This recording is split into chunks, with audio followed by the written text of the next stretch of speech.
Coming up on this Hunter College News Break. Students weigh in on how representation in film has been evolving over time and what it means for the future of Hollywood. On the other hand, we'll find out what's slaving many student groups in ghost mode. Plus, we'll meet a ballerina who is dancing her way through Hunter, from perfecting her pirouettes to managing her social media and juggling a packed schedule. All that and more in this Hunter College News Break.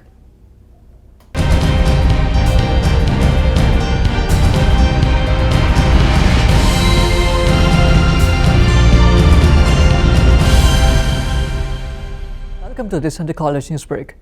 I'm Aarsh Chauhan. And I'm Bridgette Cevallos. I spoke with Hunter College students about their thoughts on how representation in film has evolved over time. They discussed what these changes mean for the future of Hollywood and the impact on audiences everywhere. I love the recast of The Little Mermaid. I grew up watching The Little Mermaid. So I think we are more interested in putting people of color in these roles that were just typically exclusive for white people, like Ariel. I see myself more in the Spanish audience than the American audience when growing up.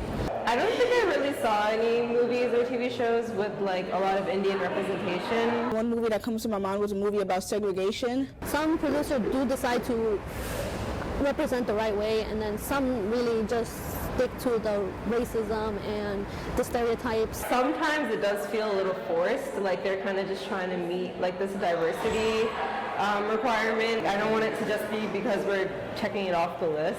Writers aren't writing characters of color into their stories, they just get cast as characters of color, so I think it's all about the process from the top down. I don't think it mattered what race she was, like she's a fish, doesn't matter. To integrate it with society now, but at the end of the day I think it's unnecessary because a lot of people know it as the character being white.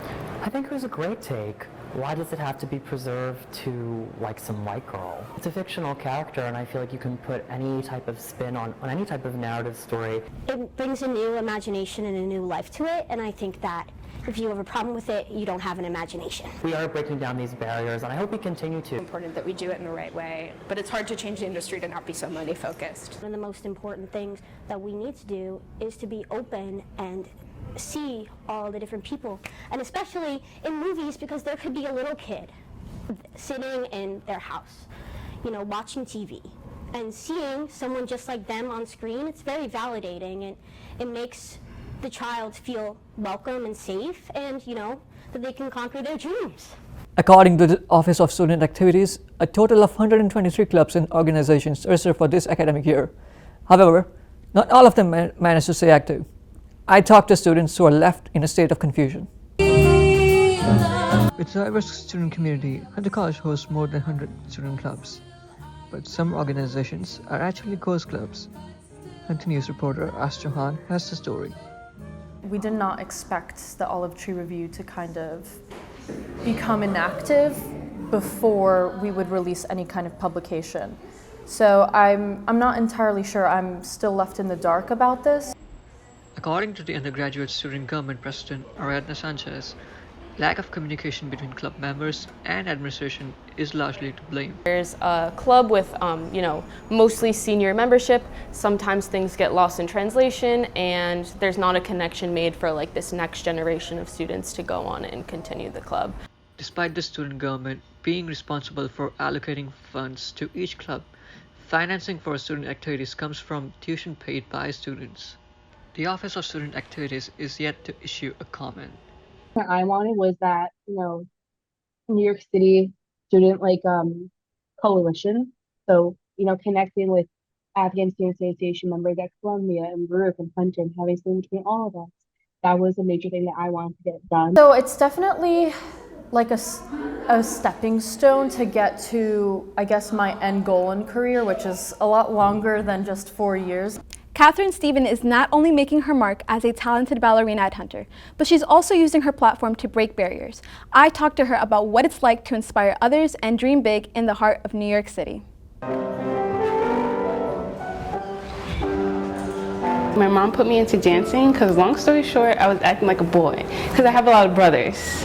Ever since then, I literally love dancing. It's been my safe place, my place to escape, and just my happy place. Each class is a new challenge, pushing her further and helping her build the strength needed to succeed in the demanding dance world. The classes are 2 hours and they're pretty intense depending on the level you're in. So it's pretty hard on your body, but because I love it, I continue to go. Catherine was recently featured in a CUNY marketing ad campaign, A Degree for Every Dream, spotlighting the CUNY diverse campus lifestyle in an effort to recruit new students. New York City dream come true because I was born and raised in Queens, New York, and this is just something I've always wanted to do, be on somewhere big, be a part of something big, and to just dance and be known across the world.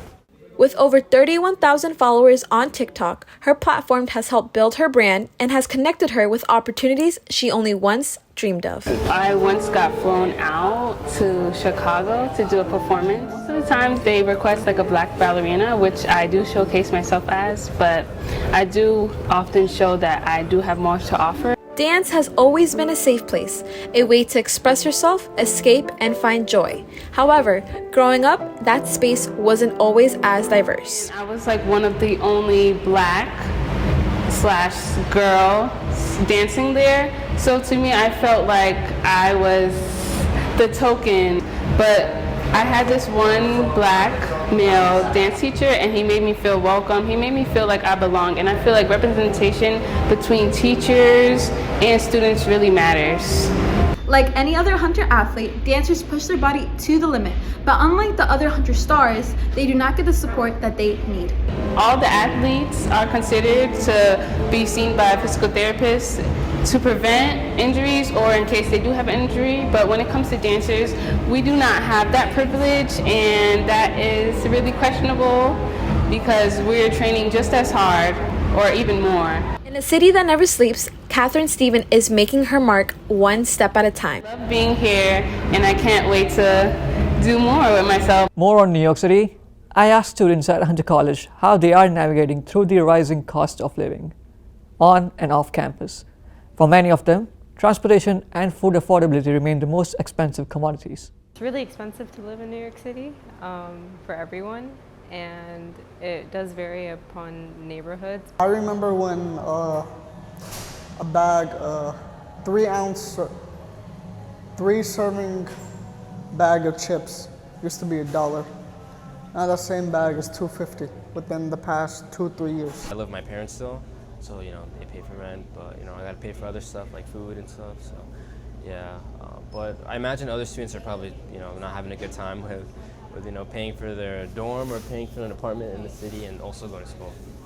I kind of end up feeling like I can't get anything to eat here just because of how expensive things can be. I pack a lot of lunch, instead of buying it outside. When I first moved out of my house and I started dorming at 17, I remember literally having a whole breakdown because I realized I could not afford to live in the city. I've always wished that Hunter or CUNY could pay for our transportation, like MTA cost. I feel like that would take off a good load because it's $38 per week, and that's a lot of money to save. Salary is not what it was, let's say, 4 or 5 years ago, and when you're entry level in terms of purchasing power. $15 or $17 per hour is not going to be enough at this kind of economy. My mom and I have considered, moving out to the outskirts of New York City, upstate or even Connecticut. Ultimately, I feel like I'd like to move out, but with how expensive the cost of living is in the city, it's not even in the possibility right now to think about that. The city, as you get older, it's not what it used to be per se in terms of there's not a lot of affordability that was there when we were younger. It's not currently there. I remember when $5 used to get you a bacon, egg, and cheese, a bag of chips, and a drink, and now it can't get you anything. Agreed. Even $1 pizzas are getting a rare commodity. On behalf of everyone in the studio, thank you for watching, and we'll see you next time.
It's really expensive to live in New York City for everyone, and it does vary upon neighborhoods. I remember